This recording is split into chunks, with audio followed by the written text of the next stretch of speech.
Hey everybody, I'm here today to show you and tell you how to fold a Razor scooter. This will be a super easy tutorial, so let's get right into the video.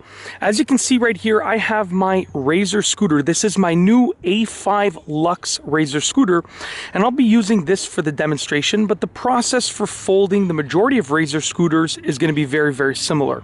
If you take a look right here, there is actually a little bit of like a notch that you can see sticking out there. Okay, now what that does is that controls a little piece in here, and there are two locking points.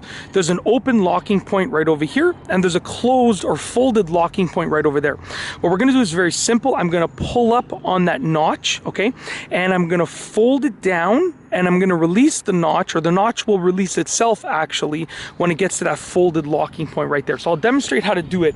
I'm actually going to be popping up the kickstand first. That's right, this scooter actually has a kickstand, which is a really cool feature. So the notch is right over here. Now, as you can see, I'm pulling up on the notch. So this is, you just pull up on the notch like that. I'm just going to flip my camera screen out so I can make sure that you see exactly what I'm doing. Okay, so you can pull up on the notch like that. Then I'm going to start folding it, and at this point I can release it because the notch is being held up. So I can continue folding it like that, and then it's going to click in place in the folded position. There you go. You probably heard that right there. Hopefully you did. And then now it's folded up and it's locked in place. And I can obviously lower the handlebars if I want to, but that's basically it. That is how to fold a Razor scooter. And if I want to unfold it, it's the same thing. I'm going to pull up on the notch once again.